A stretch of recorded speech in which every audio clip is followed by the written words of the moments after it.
আচ্ছা, ছাগল পালনে কতটা লাভজনক এইটা কাইন্ডলি একটু বললে আমার দর্শক। বলতে গেলে প্রত্যেকটা ব্রিড অনুযায়ী আলাদা আলাদা তার একটা ইয়ে আছে। যেমন আমি যেটা এই যে গুজরি যে বাচ্চাগুলো এনেছি, আচ্ছা, এই যে গুজরি বাচ্চাটা আমার 1 বছর বয়স আছে।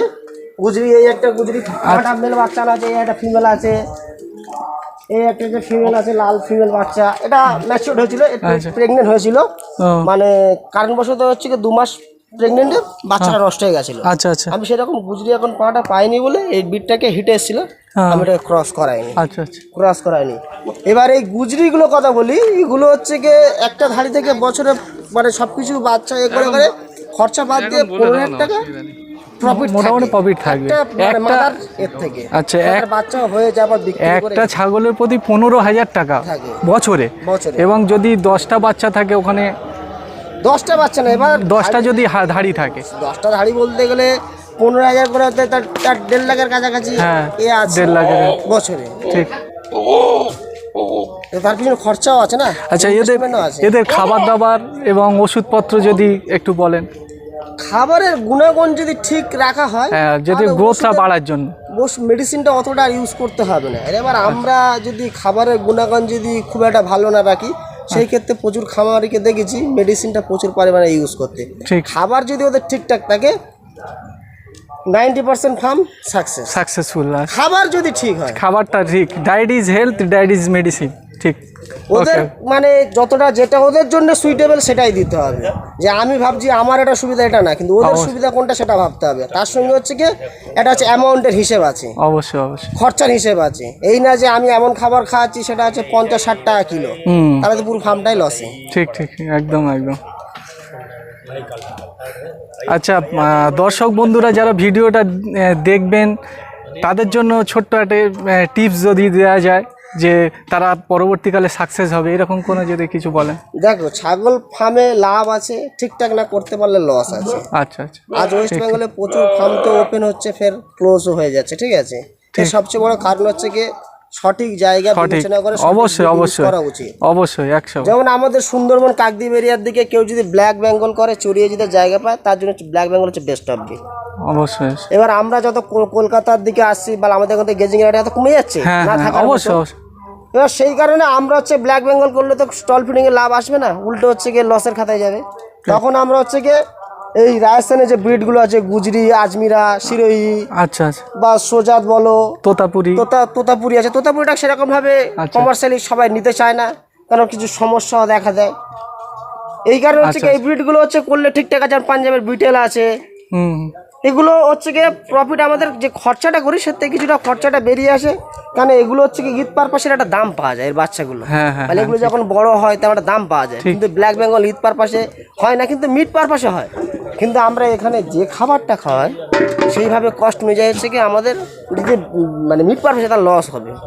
আচ্ছা, এদের জন্য এই ছাগলের জন্য ঘাস আলাদা চাষ করতে হয় তো? ঘাস হচ্ছে কি আমার এই ঘাস চাষ করা আছে, ঠিক আছে। আমার মনে হয় না এই ঘাসগুলো উপযুক্ত। আচ্ছা, এদের জন্য যে ঘাসগুলো সবচেয়ে উপযুক্ত আলফা আছে, আচ্ছা, আলফা, বারসিম আছে, আর রাই বলে, অনেকে এখানে মাখান বলে। ঠিক আছে, ওই ঘাসটা হচ্ছে এদের জন্য সবচেয়ে বেস্ট। ঠান্ডার জন্য এই 3টে ঘাস কোনো খামার যদি ঠিকঠাকভাবে করতে পারে কোনো সমস্যা নেই। ঠিক। আর তারপরে যে খাবারগুলো আছে আমরা মানে করে দিই। আমাদের এখানে যে মুগ কড়াই যে চাষ হয়, ওর যে খোলাটা আছে ওটা স্টোর করতে পারে, বা সর্ষে হয় সর্ষের খোলাটা স্টোর করতে পারে। এগুলো এদের জন্য বেস্ট খাবার। আচ্ছা। আর হচ্ছে যেটা আমরা বলি রাজস্থানে বলে মুমফুলি বলে, ঠিক আছে। আমাদের এখানে আমরা চীনা বাদাম বলি, অনেকে বলি। ওই বাদামের গাছটা রাজস্থানে হচ্ছে সেকেন্ড ফিট ওদের। ফার্স্ট হচ্ছে ওদের হচ্ছে হারিপাত্তি, আর সেকেন্ড হচ্ছে মুমফুলি।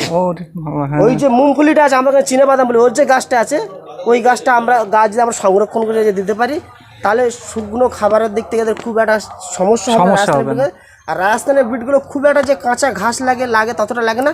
দিনে 100 থেকে 200 গ্রাম মতো কাঁচা ঘাস দিতে পারো, বা তোমার যদি কাঁঠাল গাছ বা বট গাছ এই ধরনের পাতা থাকলে তাহলে আর ঘাস চাষ করে ওই গাছের পাতা তুমি দিতে পারো। আচ্ছা, পাতাও খাবে, তাই তো? পাতা দিলে আরো ভালো, কারণ এটা তো আছে না, ঘাসের মধ্যে ওয়াটার পরিমাণটা প্রচুর আছে, আর ওই পাতার মধ্যে ওয়াটার পরিমাণটা কম আছে। আমি দেখেছি অনেক ফার্মে তাদের ওই 10টা-12টা করে আছে, তারা কিন্তু ঘাস চাষ করে না, তারা কিন্তু চারদিকে গাছ থেকে পাতা দেয়, তারপর দানা খাবারই দেয়, আর শুকনো খাবার ওইগুলো ইউজ করে, তাহলে রেজাল্ট ভালো। আচ্ছা, এদের কোনো ওষুধপত্র লাগে কি?